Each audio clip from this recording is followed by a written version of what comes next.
Guys, this video is brought to you by our friends at Ridge. This incredible wallet, it's light, it's sleek, it's industrial, and you already know it's seriously changed my whole pocket game. Now is the time for you to upgrade your wallet. Guys, check this out. Ridge wallets hold up to 12 cards, plus all the cash that you're gonna need. There's over 30 colors and styles. That includes carbon fiber and burnt titanium. It is the best wallet you can buy. And I don't want you to just take my word for it, because there's over 30,000 five-star reviews. I admit I was skeptical at first, but once I tried it, I never went back to my old wallet. And for you guys, there's no pressure. Test this thing out for 45 days. If you don't love it, send it back, get a full refund. If you decide to keep it, there's even a lifetime warranty. Ridge is offering up to 40% off on select products site-wide right now until December 22nd. So go to ridge.com/Chael. Be sure to use the promo code Chael, or just click on the link below. Sergei Pavlovich, guys, where you at?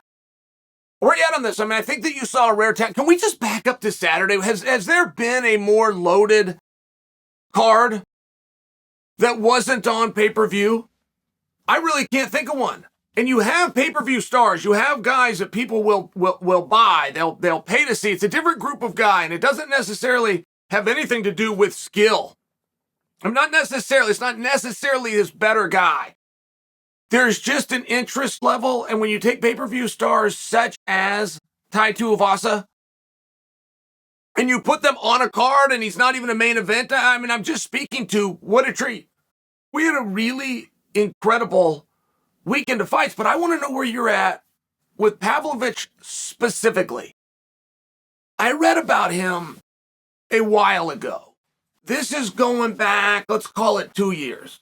And I remember reading about him because wrestling, the sport of wrestling, is so wildly underrepresented currently in the heavyweight division. It was shocking how underrepresented. I can't remember a time when we didn't have All-Americans, or we didn't have an NCAA champion or somebody. And I'm not even talking about with the belt. I'm talking about in the division. Anyway, I come across Sergei Pavlovich. Very skilled Greco-Roman wrestler out of Russia. And he stopped wrestling early. It was like his junior year of high school, and he started to find MMA. So this wasn't a European champion or their representative at the World Games, but this was a really tough guy. And it's very rare that you find a heavyweight that's heavy. Heavyweight used to be called unlimited. There was no max. And I agree with that. I feel that that's where it still should be. But sometimes you would get guys in there, even in the sport of wrestling, and they were so big, like they could eat their way to success. They would come out there 400 pounds, taking on guys that were 210 and 211, but it was a real rare thing. And now that we have capped heavyweight, 265 in this case, it's rare that you find a guy that's 265. So Sergei starts to check a couple of boxes. He goes out and he's taking on Tuivasa. Now, as much as I want to tell you his youth and that he did a lot of wrestling, as much as I want to do that, it's not overly relevant when his opponents aren't trying to take him down, and then he's got to use that wrestling. Or moreover, he's trying to grab a hold of and take his opponents down and use the wrestling. Like, if a guy doesn't do that, what's the point in even talking about the fact that he's got a history with this skill set? But I grew up on the Dan Henderson era. I grew up when Dan Henderson could go anywhere at any weight class, be a two-time Olympian. This was like what got Dan in to the big promotions in the first place. He was a two-time Olympian. There was so much respect shown to that, but I'd have a really hard time telling you someone that tried to take Dan down and he had to use that Olympic level wrestling, or a time Dan wanted to get a takedown and went in and enforced it, right? He started going to the hands, and that wrestling just started to be like an anti. It was to force a fight to be in the realm that he wants to be. And I bring that because when you watch Sergei and you know what Tuivasa is capable of doing, you've seen Tai Tuivasa with your own eyes finish Derek Lewis. And you saw Tai Tuivasa within a split second of finishing Ciryl Gane.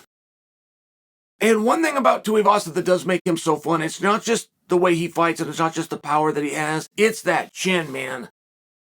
Tuivasa can take shots. So when you see Sergei go out and you see Sergei trading with Tai, and you've got this really big guy, what do you want to do? It's fully up to you guys. I'm fully asking you, and I just envision so many different ways that night could have ended. And you guys know where I'm going to go with it, right? Talking about the post-fight interview. But America versus Russia, like that storyline, is not going away anytime soon. My house is real big into watching Rocky now. We got a little Ivan Drago action figure, and my son is very, very into this. But I mean, I remember the USSR, and I remember what this was like before the breakup and before the wall came down, and I remember the tensions that we have, and those are still such real things that story will just never stop. But the Russian guy's always got to be the scary guy. And Pavlovich comes across as like a really nice person. I don't know him personally, but he seems like what you'd call a sweet guy. And I can only wonder if in that post-fight interview, within his broken English and with that heavy accent, if he was to say, Jon Jones, I will see you next. If he was to say that and walk away, I don't think, and I maintained this for some time, that the UFC is going to have to go out on this great scouting search to find our next era of heavyweight, or to find those next heavyweight talents that can break into the upper echelon, which is Francis, Stipe, and Jones. I don't believe we're going to have to scour the world and find that guy. I think we've already got him. I think that guy and the guy after and the guy after are all under contract right now, just haven't risen above in terms of attention. I think that Sergei is showing you that, right? When Tuivasa can stop Derek Lewis in Derek's hometown, when Tuivasa can be a split hair from stopping Ciryl Gane in Ciryl's hometown, you understand this guy's a problem. He's very legit. Tai Tuivasa should have been ranked number 3 in the world. I don't think he ever got there. He should have been ranked number 3. I believe they gave him number 4. Just trying to share with you, if you have a guy that can go out and fight Tuivasa on Tuivasa's terms and have success, oh, by the way, get rid of him in 55 seconds. Because there's some matches that happen and you're so impressed with what you saw that you chalk it up to a fluke, like, wow, that was great and that was a really great night. What a special moment. Here, I'll just bring you an example. George Masvidal versus Ben Askren. What a highlight reel. What an amazing moment. But if they were going to rematch, you guys are not going to predict that Masvidal stops Askren in 5 seconds. It was one of those things. That's not what this felt like. This felt like 55 seconds that could have been 15 seconds or could have gone on for another 2 minutes, but you still had your outcome. And the way it ended wasn't going to change and the victor was going to remain the same. There was just a lot within that performance. And I'll tell you, and people get this one wrong all the time. I'll see this in politics. You guys know I like to follow politics. And somebody thinks to become the man, you have to take down the man. You got to go right after him and you have to take him down. You'll hear people repeat that or regurgitate it. You want to know what's better? You want to know what's better than taking down the guy? You take what the guy wants. That is a much more vicious and much more definitive statement. By example, if Sergei wants to replace Francis, many people are going to tell you, okay, then you're going to have to go beat Francis. To be the man, you've got to beat the man. Let me stop you right there. If what Francis wants is Jon Jones and Sergei takes that, Sergei just destroyed Francis. Just as a fine example. Like you and another guy trying to get the same girl, you don't have to fight the guy. If she goes to the prom with you, it's much more definitive. And I could only wonder what would happen. What would the world be like right now if Sergei would have not come off playful, not made the joke with Daniel Cormier and revealed that he got taken down and held there, had he not been wanting to come off as a nice guy? What would happen? You have a big Russian, 17-1, who just had his 5th consecutive first-round knockout. That is a very powerful thing. When I came through the sport, I broke in 2005, and I understand that that's a period of time ago, but I'll just share with you, if you won 3 fights in a row then, you were fighting for a world championship. If you, at any weight class, could get 3 in a row, it wasn't just a matter of you're going to be discussed or you qualify for, you were going to fight for a world championship. Now, it was a very different landscape back then. And there was 6 events a year, and it was just, it was a lot different. But you now have a guy who's won 5 in a row. Oh, by the way, he did that in the heavyweight class. Oh, by the way, he's a really big guy. I mean, he has a certain look. He has a certain mystique. He has a certain fear. He has a wrestling background. He's knocking people out with their hands. He can take a shot. He can give a shot. He's done it 5 times in a row, all in the first round.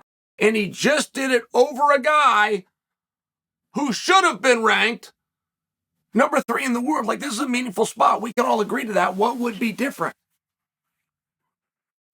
Could have gone right after Francis. A bunch of people would have signed up for that.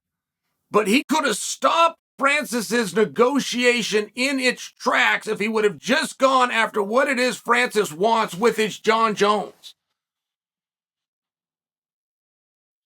And I wonder where you guys at with this guy. What's your temperature?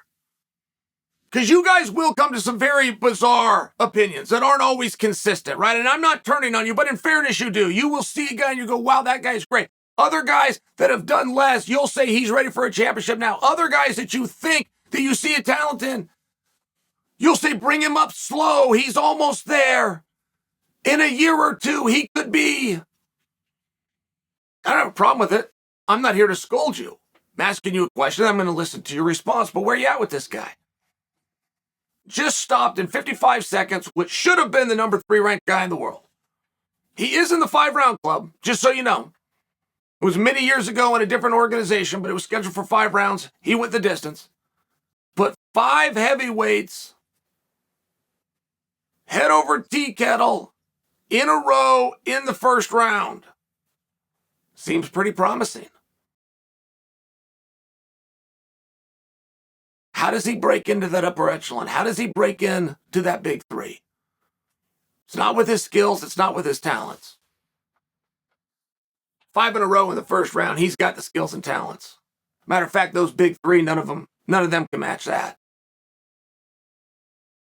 Should have called for Jon Jones. Should have come off as so playful. What do you want to see him do next?